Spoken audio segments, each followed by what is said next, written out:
And I'm really delighted to be able to hand over to Richard to discuss why meadows, long grass and wildflowers are key habitats for our parks and green spaces. Richard, over to you. Well, thank you, Charlie. I'm very excited to be joining you today from Liverpool. I'm also attached to the Eden Project, so that's a wonderful connection too for you, for the Southwest. But I think it's really wonderful because we've had a long connection through the urban wildlife movement to the early energies of, creative ecology really. And Bristol was really one of those hot spots. So for all the people I've worked with from Liverpool over the years, and I remember there were individuals like Helen Hall at the Avon Wildlife Trust years ago who were champions in Bristol. So it's really wonderful to kind of reawaken some of these connections. So thrilled to be joining you today. Okay, so I'm going to share my screen, which I hope works very well, and take you through a little bit of our story in terms of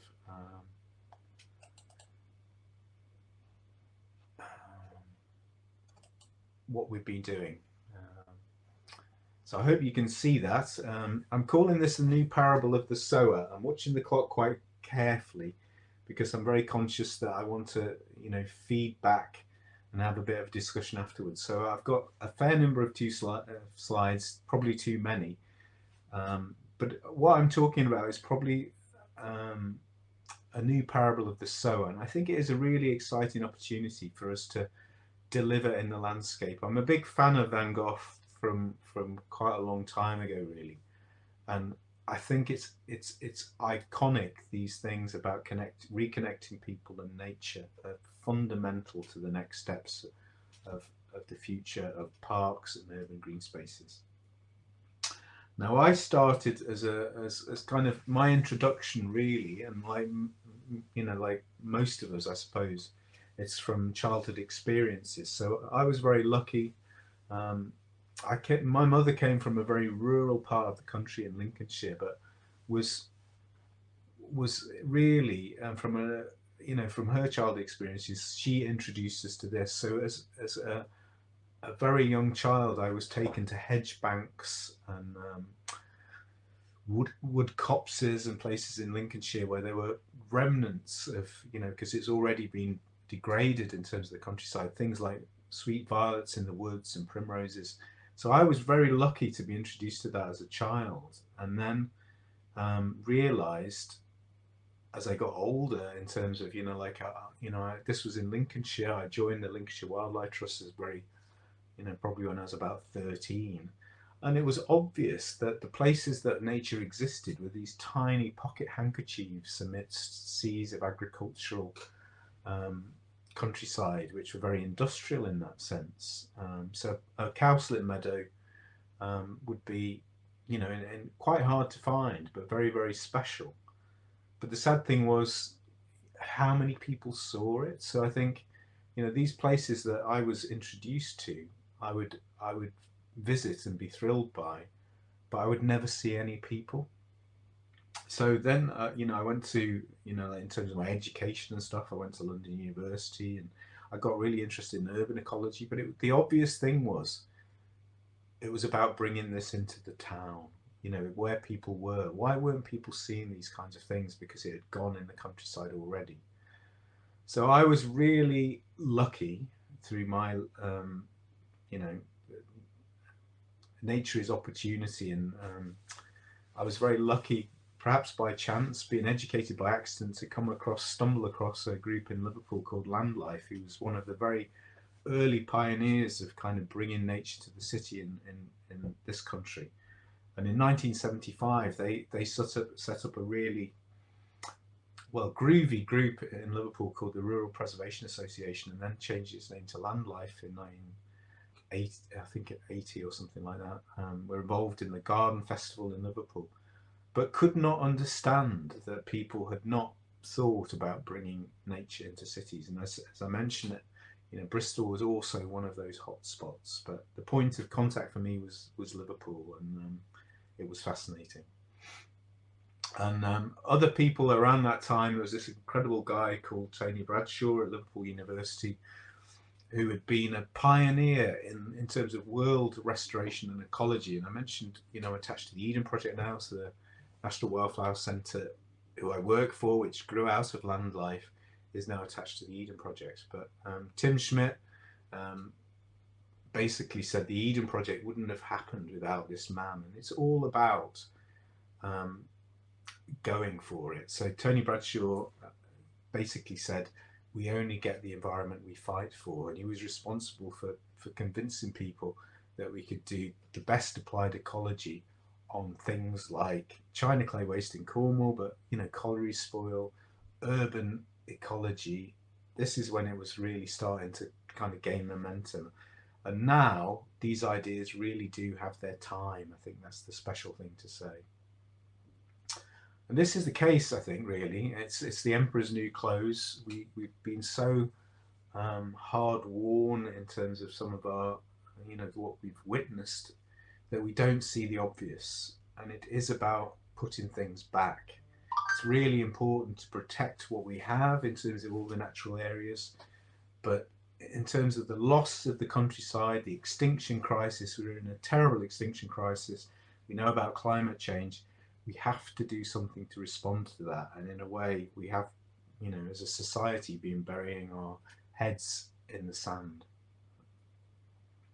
It's also about, real serious public engagement through connection to people. And that was the, kind of real, message I had with working with Land Life. It was this connection between people and place, and the joy of all of that. And I think joy, again, is the key word, really. Now, all of us, I think, probably many of you who've been involved in the parks story. This is dating back to a report from the 90s. Are aware of like the kind of loss of assets in public parks and almost disrespect for what that meant. We had this huge Victorian vision of green space and urban lungs. And, what do we find out in the corona crisis? Where do people need to turn to? It's the green spaces and the public parks. I have never seen Liverpool parks so much in need, for example, in all the time I've lived in Liverpool in the past year. It's been extraordinary. But this is what we've witnessed. This was a report in 1999 and we knew it, but this continued, like we see, the cuts and everything that have been related to the parks, 90% cuts in Newcastle documented by APSI, Association of Public Service Excellence. I think 50 or 60% in Liverpool. And I know everybody has had a hard time, everywhere. This was witnessed in 1999. And what does it say at the bottom? It would be better to close them and reuse the land and to leave them to decay further. What were we thinking of, really? Alan Barber, who's a tremendous advocate for parks and documented by other people like John Hanley at University of Manchester, this was the loss of features in urban parks between 1980 and 2000. And, all these assets we had, and, probably they weren't that environmental, but they were, it was a varied, huge landscape spectrum of community interest, and see how much it's fallen, incredible, all that activity that happened. Probably many of these things activated after the war, which was when Britain was on its knees in terms of its finances, and it was still able to devote effort into terms of public space and activity. So we all of us, I think, have been part of this journey about realizing how important parks are. I'm going to talk today about kind of responding to that, and these are pictures from Everton and Liverpool, and I think in a way it's the tragedy of planning, really, in terms of what we did in the sense of community and loss, the places where people lived, breathed, lived in sense of community. And you know, if you look, for example, to, it's a worldwide story, really. People like Jade Jacobs in New York, who wrote a book called The Life and Death of American Cities, documented this. We lost the interest in between people and the street and the places where they lived. You know, mass exoduses, new towns, people ripped out of the communities where they'd grown up in. You know, like this, for example, the previous slide was Everton in Liverpool. This was in actually Albert Finney in a film called Charlie Bubbles Returning to Manchester, in a film that he directed, the place where he grew up. You know, we ripped out our communities and replaced them with tower blocks, which very often got knocked down. You know, 2 cycles of demolition. But I'm proud to say we were part of a very special, and I don't think regeneration is the right word. It was kind of even rewilding. This is kind of re-energizing and kind of putting back in terms of a new sense of what's possible. So we began in Everton, particularly where the pictures you've seen, to put wildflowers back on the street lines where they'd disappeared. So these areas, and you can see that local children, as part of this project, made ceramic houses to show the loss of that kind of sense of community, and marking where those streets had been as a kind of joyous celebration. And this project actually won England's Wildflower flagship from Kew Gardens, which we were very proud of, and had to do by public vote. But it's this we're kind of up against. This is what the difference is. You know, what is expected in terms of green infrastructure. So Grant Luscombe, who was the wonderful founder of that organisation Landlife, who I worked with for so long, I remember telling me that he'd had a conversation with you know, I suppose a local authority person. I can't remember where it was, which city, but it was if you want green, we can give you green tarmac. You can colour tarmac green. And the danger is we have landscapes which are monotonous, and it can be green, and so green infrastructure can be wonderful, but it can also be very dull. So in my early experience, it was called green deserts. And it was how to change green deserts to bring vitality and colour. So that's what we should do, challenging all these notions, really. This is Walton Hall Park in Liverpool, and it's about, I mentioned the parable of the sower before and Van Gogh. It is about this sense of change and possibility, but people being part of that movement, really. Again, in Everton as part of that English Wildflower flagship. So, you know, love parks is critical, and this was one of the best pieces of official graffiti that ever happened in Everton Park. I took example from, actually, I was very lucky to get experience from a National Trust travel fellowship to the United States, actually in Texas. It was over 20 years ago now. But what was really key was Texas in America, a bit like the Dutch in Holland, had been very provocative about what they could do with ecology. So the Grant and the early pioneers from Landlife went to Holland to get that experience. I was very lucky. I went to Texas, but Texas from the 1930s, believe it or not, had been doing proactive sowings of wildflowers on public land. And that was backed by Lady Bird Johnson, who was the wife of President Johnson, who actually enacted more environmental legislation in America than any other American president before or since, actually.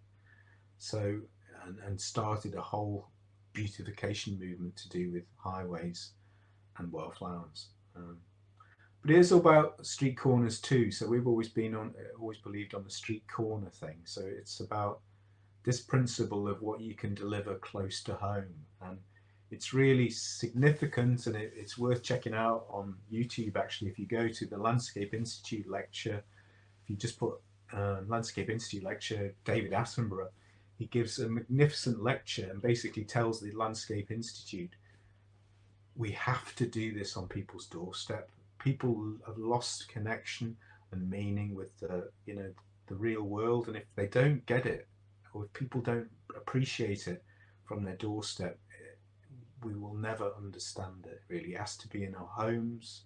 Ecology is about really home. That's the root of it. We have to deliver it really close to where we live. And that was the sense of, land life's experience, and street corners initially and vacant lots in Liverpool. But we all know it's, in terms of resources and community groups, it's about resources. And we've always said it's a poker hand. How do you make the best of the cards you've got? And that's the really critical part of what we're about, really. So what we do is called creative conservation, but it's also leading this kind of, I suppose, valiant charge about what's possible. So people like Bob Dylan and as they're in terms of this idea of rising against conformity, we have to show there's better ways of doing things, and it's all there. It's all there for us to see and show people how to do it.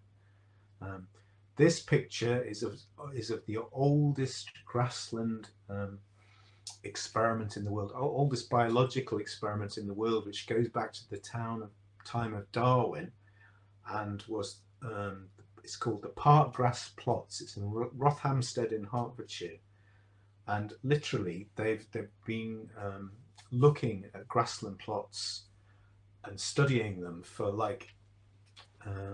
over 100, I think it's nearly 170 years now, really. But the key point is, the best plots where there's most diversity is where the soil is actually poorest. So this was, in a way, an agricultural experiment, but the plots that are the best actually have the really the poorest soil over that period of time, because that's where diversity concentrates. So in terms of how we take this thing forward, it's a question of experience. And I mentioned the Dutch. This is actually in a Dutch ecological park, and the statue of the man in the middle is called Jack Tyser. And again, a bit like Texas, he went back to in 1927. He was on Pole de Land, so land reclaimed from the sea. They were creating brilliant ecological landscapes, and that's where Grant and people from Liverpool went in the late 70s and witnessed and just said, why aren't people doing this kind of thing here, really? So my experience, this is a picture of Stockbridge Village on the edge of Liverpool. We started to be given pieces of land, or we engineered and badgered, and this is a piece of land actually just in Knowsley Council on the edge of Liverpool. And what really started on the path to build a National Wildflower Centre, it was this field probably that won that and impressed the Millennium Commissioners that something extraordinary was possible on effectively dead urban space. This had been a former school playing field. The school had actually been knocked down because it had been in terms of changes in population and things, it had been knocked down. These are the old school playing fields which we turned into urban agriculture. So we're very proud of this. This was in the early 90s, and people talk about Detroit and the urban renaissance in Detroit. But really this was happening in Merseyside and other places, in Sheffield, and I'm sure in Bristol, in terms of enthusiasts, people were doing this kind of stuff at that, in those eras. And we should really be proud of that, because this is the amplification of what should be happening now. And all that experience is there to draw on. And in Kirby, in terms of, this is the old rough in Kirby, again in Knowsley, we started to show and surprise people. I remember we had a busload of single regeneration budget experts who arrived in Kirby. There was over, I think, 2 acres of this kind of poppy landscape with annuals, which are really special in opening conversations, really, in terms of you can deliver something like this quite quickly if you prepare the ground well, who just were shocked in terms of what regeneration could mean, because this was a cheap and cheerful scheme in terms of what it cost. but the bus stopped. We actually had to work quite hard for the bus to stop on our route and see this project. But people just, their mouths dropped, and they were surprised. But it's also about diversity and what you can bring. You know, this is the knock-on effects. That Kevin Costner film, what was it, Field of Dreams, build it and they will come. All these things follow on. These are devil's bit scabious, which is a keynote grassland species, which was delivered in the middle of a council estate in Knowsley, and is probably better than most national nature reserves now, and it hasn't got that designation, but it should have. Back to Everton, in terms of the change and witness of what we've done on that patch of land, which was one of the most highly densely sort of populated parts of Liverpool, is really significant. And the canon, who's now a canon, the vicar who lived in that church, who witnessed all the demolition, said the Wildflowers were like a summation of his ministry in terms of what could happen. They'd witnessed all this demolition and community upheaval, and the flowers, almost at the end of all that, were the witness of change and possibility. And that was the huge, one of the best compliments I think we've ever had for our work, really. But it is about fun, like in terms of, this was a celebration of the work in Everton Park, and it's about fun and engagement and culture. And that's, also really critical, linking, the boys wearing an Everton football shirt. It's about bridging these links between different things. Refer here back to substrates. These are bladder campion, actually on the Northern Irish shore, just making that point about opportunity and nature. So the kind of urban substrates we have in bigger cities, particularly through construction wastes and crushed concrete, brick rubbles, are actually really significant to resources, starting points for urban meadows, which we can use, because referring back to that experiment, it's kind of this situation which is really special. And ironically, crushed concrete is very similar to these kind of coastal rocky shores. So we should be thinking about how we can use these things. And certainly my work in the past few months has been concentrated on highlighting the special, how special soil and substrates are in that story, and particularly in urban areas, in terms of how you can recycle these wastes. They don't have the problems often of topsoil. We should be conserving topsoil for food and very special horticulture. But in terms of wildflowers, it's these wonderful urban substrates that can really bring diversity, and we should trade on this as much as we can. So, for example, Essex, Canby Island in Essex, and wonderful places like Bellas Country Park is trading on brownfield choreography to bring a wonderful opportunity not only for wildflowers but for invertebrates, and a spectacular explosion of biodiversity through opportunity. And they're recording on Bellas Country Park in Essex on effectively new landfill sites, because they're deliberately using this strategy. Invertebrates and things that haven't been recorded in the south of England since 1863. So, very special things happen given the chance. This was our original site of the National Wildflower Centre in Liverpool, which again was like this when we arrived. It had been a former greenhouse site for Knowsley Council. This kind of material, brick rubbles and those kind of things.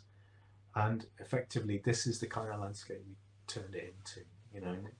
Pioneering examples actually of carbon capture, because these calcareous demolition materials actually suck carbon dioxide out of the atmosphere. And as well, meadows now are being recognized in some cases as more important than trees. So all habitats capture carbon. Salt marshes, for example, are fantastic. So trees are really important, but it's about a mosaic of habitats, and wildflowers and these kind of carbon capture landscapes are really important.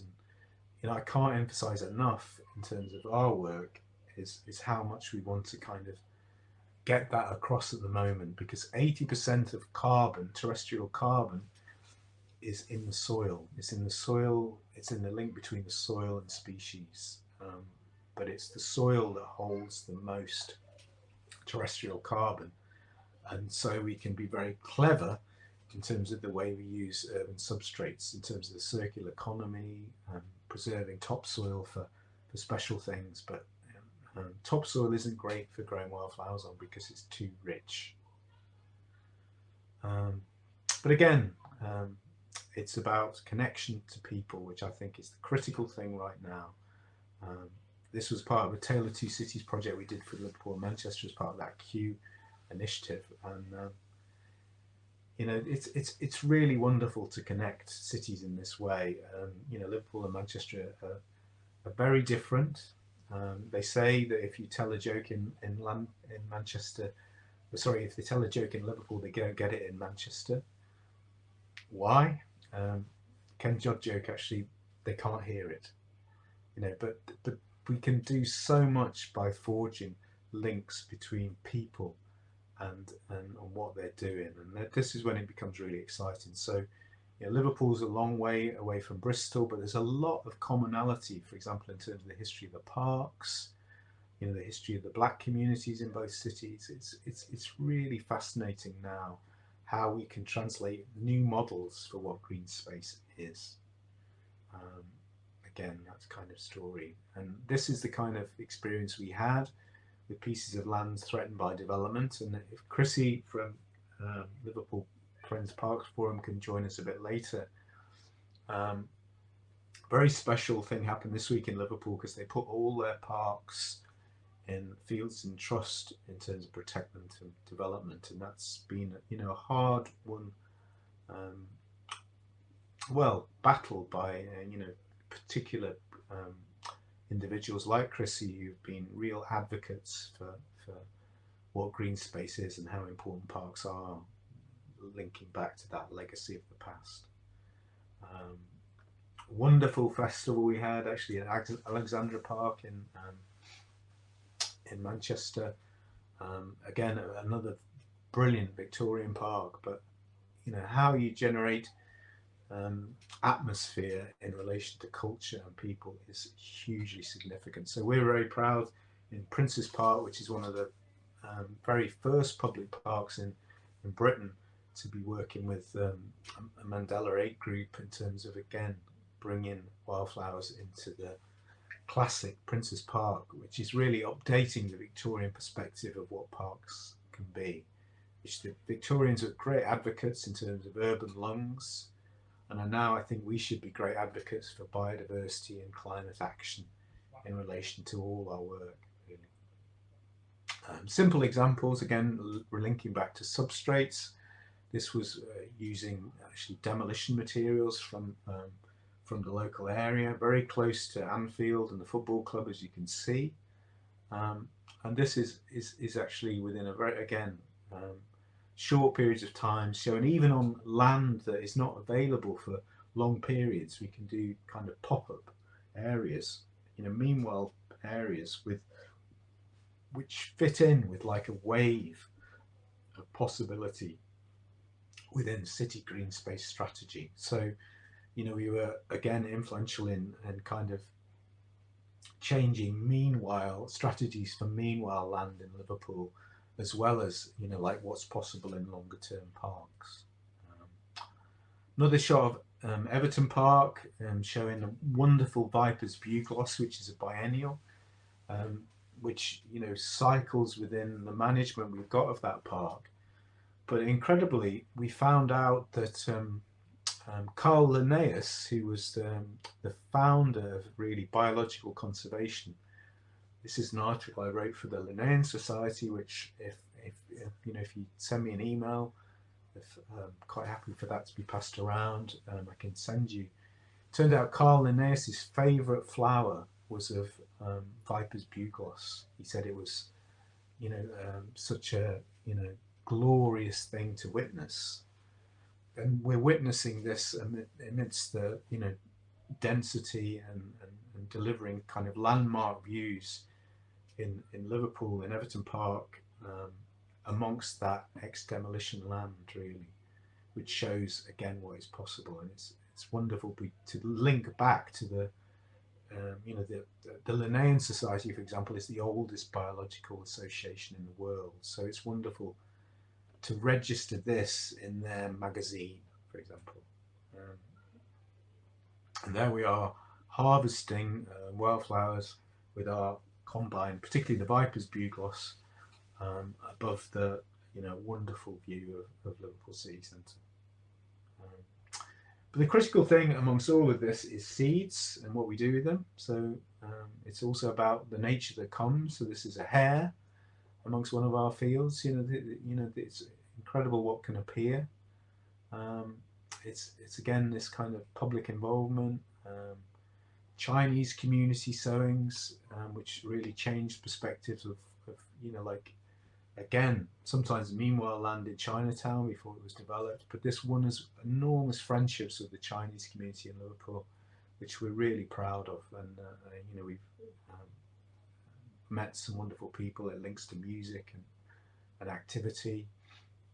Ian Prowse has been a wonderful champion. He's one of Liverpool's best. He's Liverpool's Bruce Springsteen, I think that's fair to say, and joined with us actually from Liverpool to Manchester in kind of rallying people behind this sowing call to sow wildflower seed. That's the Chinese sowings below Anglican Cathedral. It is about simple things like this. Social justice and environmental justice go together. It is about turning things on their heads. This is a statue in actually Avignon in France, but we do need to change the way we do things. This is traditional tree planting. How much longer will we plant plastic around trees? All these things are counterintuitive. We're already using cardboard and things. We're getting rid of styrofoam. We have to do things differently, and this is what we're about, really. This is actually using a landscape.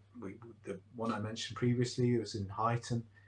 We actually, in terms of circular economy, sold the topsoil, sowed the wildflowers on the wonderful Sherdley Hill sands underneath, and created what is, I think, a national nature reserve. It hasn't got that status because it's new and it's urban, but it's now actually nearly 20 years old, and it's one of the best, I think, created grasslands in the UK and mostly. So, we can be proud of demonstrating these things.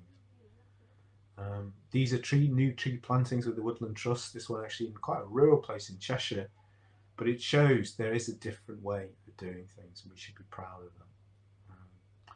Newcastle, again, with the Woodland Trust, a place called Sunnyside, living up to its name. And mentioned Tony Bradshaw before. Apologies if you can't see all the text. But it's about a community land ethic. And Aldo Leopold was one of the founding fathers of ecological restoration, and like Tony Bradshaw in this country, and really believed in linking land and community through love and respect. We don't value the land unless we respect it. Oops, which other one before? And I think right now, in terms of the whole corona crisis, the world is watching what we do. This was a patch of land actually in Islington in Liverpool, which we'd sown, and is going through a succession from annuals into perennials. This is oxeye daisies in kind of the second year after sowing. But the world, the Grand National never happened last year, and this poster was put up to advertise the Grand National, but the slogan seemed really significant. The world is watching us now in terms of what we do, and we have to do something special to respond to the situation we're in. And I think this demonstrates what we should do. And going back to Celtic lore, this is from actually Taliesin, a Welsh poet. And he said there are three primary essentials of genius: an eye that can see nature, a heart that can feel nature, and a boldness that dares follow it. Now, right now, in terms of all these issues, we have to be bold. I think that's really clear. And this, to finish on, I think, is from Andy Warhol, who, again, New York artist. Nobody really credits him for quotations. And we played with the art a little bit. But he actually said this: land really is the best art, and we must make the best of it. John Cooper Clarke, who's a Salford-based poet, who some of you might know of or have heard of, said we must be educated by accident. I do feel that I've been educated by accident by what I've had the chance to take part in, and I'd just like to pass on some of that knowledge, really. So I'd finish my presentation now. Fantastic. Thank you so much for that, Richard. Really, really inspiring stuff. So we've got a good number of questions for you in the chat box, and it might be good if you could stop sharing your screen. That would be fab, so we can see your full face enlarged. There should be, that's it, brilliant. So I've been making notes, and we'll just get stuck in. So quite a few people are contemplating what the best approach is, and it would be good to get your thoughts on this. Is it better to just leave areas to grow and see what pops up, or to seed and plant to introduce new species? What would you say? I think it's all manner. As an organisation, we always have said, beware of your assets. It's really important. And I think the other thing that happened in the coronavirus period was obviously lots of areas the grass wasn't mown, it wasn't cut. And I know here in Liverpool that was the case. And so there's always surprising things happen, and we should watch for that. Observation is key. It's important that we never start afresh and sow wildflower seeds where there's already good things. So the important thing is, I think we should learn, and organizations, for example, like Plant Life, have produced great publications about verge management and things, about not mowing in May, for example. And we see these, things like dandelions, for example, should never be underestimated, because they're one of the best sources for pollen for bumblebees and things in like late March and April. So I think what we need to progress now is an observation of what we have. So and I'm sure you've got great botanists in Bristol and Bath and places to know where the interesting things are, and target these kind of more creative sowings and new sowings on places where we know that it's just really dull in terms of, we talked about green deserts before. So I think it's a wonderful opportunity for us to assess what we have and progress with new opportunities. Thank you. So another question we've had is around how you manage the amazing meadows at the National Wildflower Centre. Is it that you put soil over the rubble substrate to be able to cut it, or how does that work? Well, I think like everything, it's making sure that, for example, I think often when wildflowers have got a bad name in the past, it's because it's seen as being neglect almost. So there's a contrast between areas that have been left probably too long. And I actually, my early experience in terms of research, in terms of a student with wildflowers, was, for example, going to look at ancient meadows and very special old meadows, and arriving too late after they've been cut and realizing that I'd kind of missed the boat. So, all landscapes, meadows are an example, do need some management, and it's really interesting what happens if you leave areas completely, and then certainly in urban areas.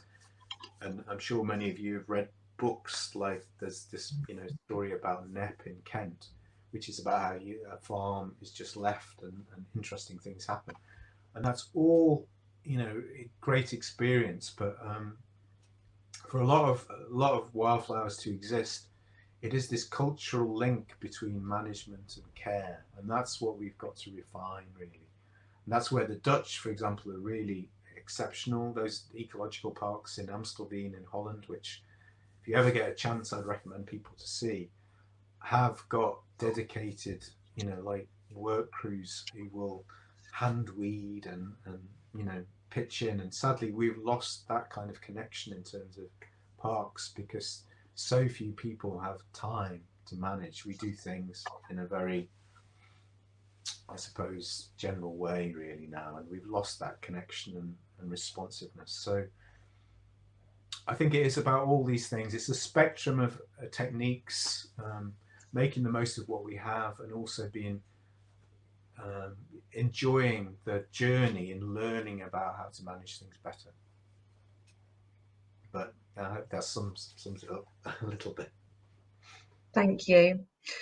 Another question is around your insights on how a city like Bristol and Bath, I'm sure, where the population is rising massively, how and every scrap of land essentially is being built on at the moment. So what would you kind of recommend, or what learning would you share to help inform an approach where there's a lot of housing pressure? Incidentally, I've just seen that Chrissy's in the backstage, so if she's able to join, that'd be great. But I think it's about being reflective and managing to get the best of what you have. I mean, we've sometimes, for example, we've driven past sites for years which are obviously really prominent in terms of like opportunities to make wildflowers happen in a particular place. But it's always been difficult to convince other people, and I think many of you may feel the same. You see a spot and you think. And I remember actually, I went to Parliament Square, and we were hopeful we would do Parliament Square or part of it in right in front of Parliament, and it didn't happen because the land ownership was too complicated. And what actually stopped it was there was no pedestrian crossings. So the argument against it in the end, believe it or not, for doing Parliament Square in Westminster was the wildflowers could encourage people to cross the road and they might get knocked over. So I would just say that push the barriers and plant seed. That's what John Lennon actually said in a song called Mind Games.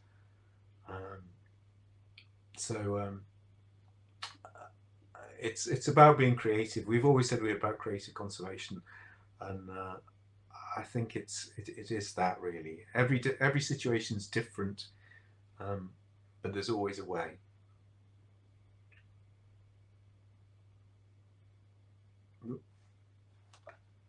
Sorry, Charlie, you're on mute. Sorry, chatting away on mute. Another question that we've had is around how the kind of resource and costs associated with managing meadows, whether that's volunteer time, cash as well. What would you say that groups who are thinking about doing something like this need to consider? I think it's a really critical time, and it's interesting. We've just been engaged through Cheshire West Council actually to look at carbon budgets for meadows, and I think that's going to dictate things in a very different way, because people have always asked us about costs in the past, and it's often very difficult to document it because we can show in terms of estimated costs for mowing grass that it costs so much to manage, so many visits of amenity grassland. So, for example, Rotherham Council are saying they saved by delivering the wildflower verges they have in the past 2 years. They're saving over £25,000 a year on that verge management. But very often the way that local authorities view their budgets, it's actually very hard to be able to prove it, because they won't be able to say easily how much their gang mowers cost to manage their estate. And it's something that really needs challenging. But in all honesty, I think what will decide it more in the next year or two, it will be carbon budgets. It's going to be a combination. It can be a combination of both, and that's the wonderful thing. We can make a case for it being about both saving money through not having to cut as much, and being very deliberate about the areas you cut, but also about the carbon miles we're saving. If we're using some of these urban substrates, we're also actually capturing carbon anyway through chemical processes. And I think that's where it's exciting. So I would say, and biochar, these things are, James Lovelock, who was one of our patrons, said that the best thing we can do is pump effectively charcoal, carbon, into the soil, because that's permanent storage. So combinations of crushed concrete and biochar are part of a story that could really change things. Really, as I said before, soil is really key to carbon storage.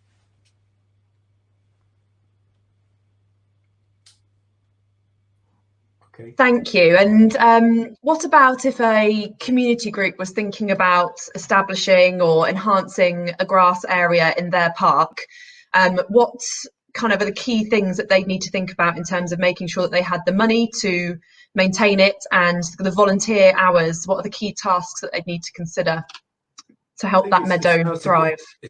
It's probably about politicians. I mean, we've found that we worked in Liverpool for over 20 years before we actually moved out to Knowsley and had opportunities in Knowsley, and it's almost like a change in politics. So, for example, Liverpool City Council now, because they've signed the climate emergency, they're realizing that it's about making active steps rather than saying they're doing things. So I think it's for us to demonstrate that we can deal with the extinction crisis and the climate emergency through delivering these projects. And I would ask groups to look rather than often very hard to win funding, to the climate emergency funding in their areas, in Bristol, for example, to help fund this, because it is a direct link to that. So choose areas, and then you can talk through, and organisations like ourselves can help in terms of the good practice, because that's all about sharing how to do it. And there's different all roads, different, you can get to places by different roads, so there's different routes, but and it's locally distinctive wherever you do it, really. So there's organisations who can help you, but if you've got a great space, shout about it to the politicians, and make it clear that it attacks the climate emergency and the extinction crisis. I think that's really fundamental.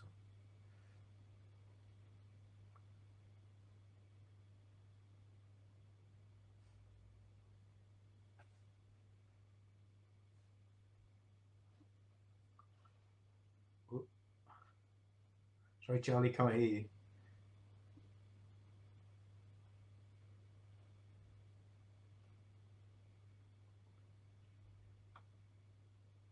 Oh, sorry. Again, I've been chatting away with the mute on. So we were hoping to have Chrissy with us, and Chrissy is the chair of the Liverpool Parks Forum. Sadly, here she is, as if by magic. Perfect. Hopefully this works. Excellent. Chrissy, really pleased you can join us, because someone in our chat box, Dougal's, actually picked up on the announcement from Liverpool City Council to protect all of its parks and green spaces forever, which is obviously huge. And I know that you were instrumental in making that happen.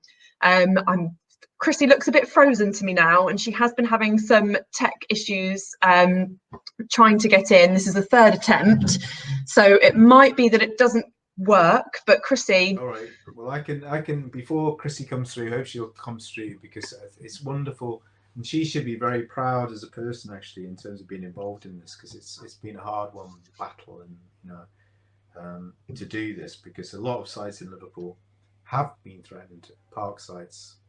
Chrissy, you go ahead.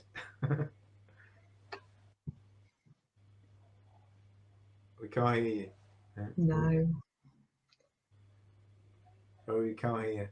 Anyway, Chrissy's been amazing at kind of being a champion for that Fields in Trust movement, which has happened only this week, and certainly if we can't hear her, she'd be very happy to kind of feedback on that process, because it's been a very special one in terms of the threats to parks and how we move forward.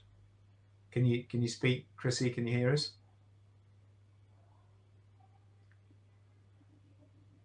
Anyway, yeah, there is a very like, we're all in different narratives, aren't we, really, in terms of where we stand, but Liverpool Parks Friends Forum is very strong, and in terms of how it links to the Northwest.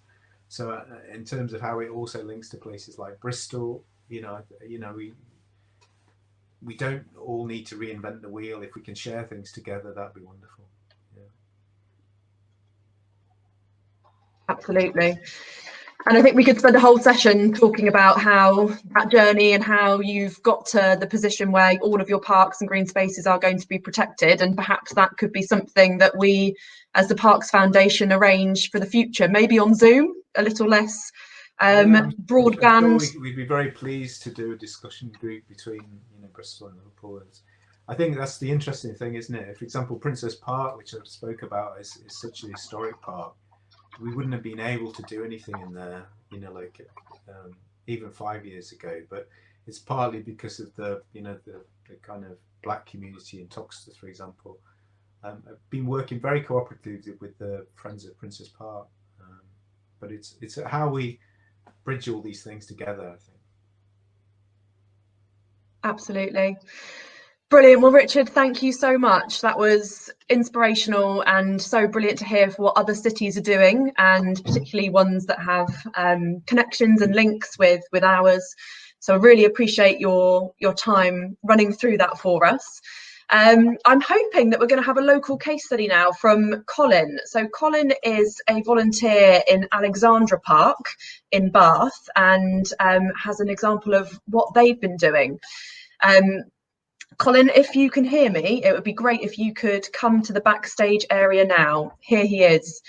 Right, Richard, thank you so much for your time. We are running another Continue the Conversation session with Richard and Colin, following on from this talk. So please, if you would like to ask any more questions or to hear more about that Liverpool initiative, do join that after Colin has run through his presentation.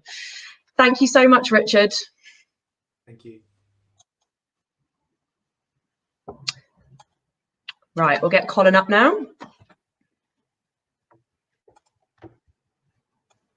Can you hear me?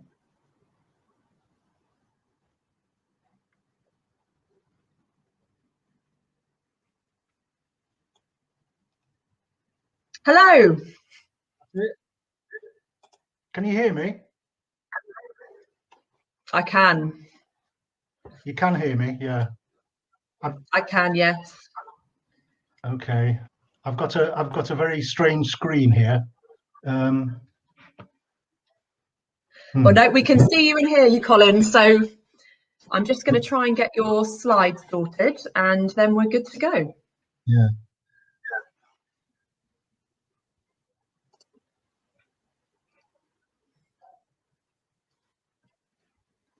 Bear with me 1 second. I'm now having... I can't find how to get rid of this. Bear with me. Colin, you may need to just get started, I think, and I'll fiddle around and get your slides shared. Yeah, I need to what? Sorry, I didn't.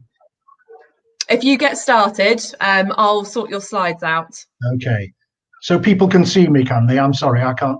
I've got a very strange. Okay. Everyone can see you. Okay. Well, right. Well, hello everyone. Thank you for inviting me to talk about Alexandra Park in Bath and also Alexandra Park Friends. Alexandra, of which I am a member. Alexandra Park Friends was formed about 10 years ago with local people who really just wanted to help the council maintain the park to an acceptable standard. We meet monthly, and we have what we call, core activities. Every month we will collect litter and tidy the park up. We also will, pick up the wood, and we've got we've built a log bin for insects and to encourage more bird life. And outside that sort of monthly routine, we'll do special projects like painting seats and railings and such like. And I don't know whether you've got a slide up there, Charlie, but if you could put the slide up of the of the nest, that would be very helpful. Yeah. For those of, just before I do that, for those of you who probably are not familiar with this area, or you're familiar with the area but you don't know where the park is, if you know Bath and the railway station, to the south of the railway station is a very steep cliff known as Beechin Cliff, and our park is situated right at the top of Beechin Cliff. So we have these fantastic views of Bath itself. And if you walk round the park, you can also see Bristol, and on a good day you can actually see the Welsh Hills. So we have a lovely commanding position, and it's a fabulous location. As I say, we meet monthly. We look after the park on a sort of basic level, picking litter and this and that and the other. But also we do additional work. One of which is that we maintain, I think it's about 12 bird boxes that we've installed so far. And if you can just move on the next slide. And once a year, we will go in and we will clean out all those bird boxes, which is can be quite interesting, because every one of them will tell us a story. Some of them, you'll see that they've been very well used, and everybody's happy, but sometimes it's a sorry tale, because you might find 6 pristine eggs inside there and nothing else, and you have to ask yourself what has happened to the parents. We've got about 7 or 8 years worth of history of each of those bird boxes, and so and we talk frequently to the RSPB to understand what's happening with the bird life in the park, but also what we can do to help encourage more birds. We've just built an owl box. We do have owls in the park, but last time we went into that owl box, there were 2 squirrels nesting in there. So it doesn't always work in the way that we want it to. We also organise 2 important events. One of them is what we call Picnic in the Park, which we hold on the first Sunday of July every year. We've done about 7 or 8 of those so far. They're incredibly popular. We have live music going on all afternoon. We have side shows, and literally hundreds of people turn up, as you can see from the picture there. We've always been blessed with very good weather, but that's probably tempting Providence there. It's free. People just come along. We don't charge them. And we recoup our costs through sponsorship. But this money, we usually, if it goes well, we will recoup more than the overhead cost, and that provides us with funds to enable us to do a few other things, buy tools and such like. The second thing we do every year is to sow wildflower seeds, and here you can see a gaggle of people just doing that. The weather's not quite as good as it normally is. It's about this time of year when we do it. because of COVID, we've not been able to hold Picnic in the Park or this event for the last year and this year. So we've just sown the seeds ourselves. But what we normally would do is we would leaflet the whole area around the park, about 2,000 leaflets, quite an undertaking. And well, probably about 7 or 8 years ago, we created 2 plots. One is a linear plot about 1 meter wide, about 30 meters long. That's what the picture's showing at the moment. And there's another plot about 100 meters away from that one, which is more rectangular, about 15 square meters. So we've got about 45 square meters. And every year we dig it over, try and sort of defeat the couch grass, which invades regularly. And we invite families with young children to come on a Saturday morning and to sow the seeds. The seeds, actually, the wildflower seeds that we have, are provided for us by the council, which is very kind of them. And what we do is we mix them with sand, and we have lots of plastic containers, and we get them all ready. And then what we also do is create, you might be able to just see the pegs on the picture. We create 1 meter grids all the way around, and then we give out the plastic containers which contain enough seed for the 1 square meter, and then the children spread it about. When they've gone, we can see exactly what they have done because of the sand imprint, and we just rake it all over and even it all out. But the whole idea is that those children hopefully will come back to the park on a later date, and what will they see? They'll hopefully see a lovely show of wildflowers, and they can say, yeah, we helped produce that. If ever you're interested of sort of adopting a similar approach, I certainly would recommend it. But it does require some preparation. You do need to prepare the plots, and the ones we've got are quite large. And as I said before, couch grass knows no boundaries at all. It gets stuck in straight away. When we started, we wanted the wildflower beds really just to merge in with the meadows behind, and we persevered with that for about 5 or 6 years, but then realized this encroachment of weed and grass was just so prominent that we now do actually have a border, which is a bit of a shame, but I think one has to be realistic at times. One thing that we learnt is that you do need to pick your plot carefully. Lots of councils now are using subcontractors to do work for them, cutting hedges and such like. And these contractors will often use large machines, and they usually are oblivious to any wildflower patch. And a couple of times on our lower patch, we've had machines just running right over it. They obviously didn't realize it was a wildflower patch, and it was usually when we had just sown the seeds. So you do need to be careful, and you do need to think about where you want to put these patches. The other thing to be aware of is that families with young children, you usually get up very early in the morning. And if they've got somewhere to go, they usually arrive on time. And what we found, it took us a couple of years to realise this.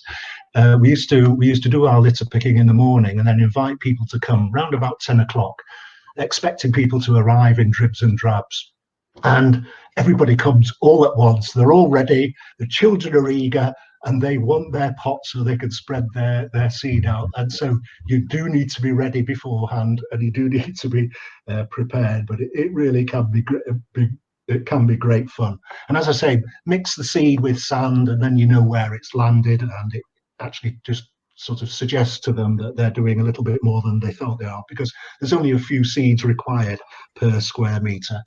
And the other thing we're thinking about now a lot is that we probably need to use social media a little bit more, producing 2,000 leaflets and then distributing them locally, knowing as you put one into a letterbox that probably somebody picks it up, scrunches it up, puts it in the bin and doesn't even think about it.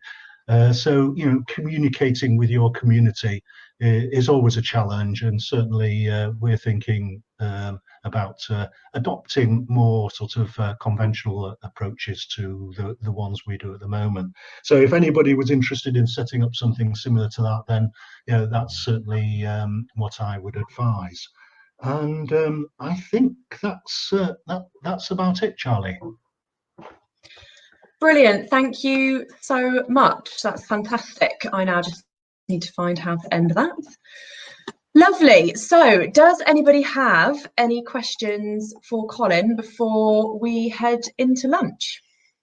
Ooh, that sounds just having a look in the chat box. Colin, did you need to plant seed every year to keep the wildflowers coming? Yes, that's a good question. We do, and but there's a number of colleagues who know a lot more about wildflowers than I do, who can say, yeah, but leave that there, that will come back. So we do try and discriminate and ensure that we're not digging out old last year's wildflowers that could actually come back. And we're getting better at that, but there is a lot of sowing each year. And Caroline has asked, on the topic of meadows or newly introduced habitats getting mowed, have you put signs in place, and has that helped in the past? Have we put what in place? Sorry? Signs. So, yes, that's a very good point. We, funnily enough, I've just been talking to the council about they've been using some signs to encourage bees and such like in a particular area. And I've asked whether we could have a few of those and put them in place. The problem is we're very close to a boys' school, and there are certain shortcuts through the park that they can take, and they're sort of quite focused on going in the direction they want to go in, so it's always going to be a problem. But certainly putting low-level signs up will help. We don't really want to put any barriers up at all, because we feel as though that's sort of counterproductive to the whole sort of project. And but yeah, small little signs, we have done that, and obviously they do work to a certain extent. And I would just add that having a good relationship with your council operational team on the ground is really crucial to help minimising the risk of this. Absolutely, the council are superb. They are incredibly supportive. I mean, just recently they've well, we paid for the cupboard, but we've had a tool cupboard built, which has made a huge difference, because we can, instead of storing things in our back gardens and such like, we can now put it all together. We've collected quite a bit of kit for the picnic in the park, and it's very difficult to keep track of where it goes every year. It's in people's garages and such like, and the council have been very helpful in enabling us to put it in one place. Yeah, they're very supportive of what we do. Brilliant. And I think that's everything question wise. Okay. Thank you so much, Colin. I really appreciate you popping in and giving us that example of how you're doing things in Alexandra Park. Really lovely. Okay, thank you. Thank you so much. Take care.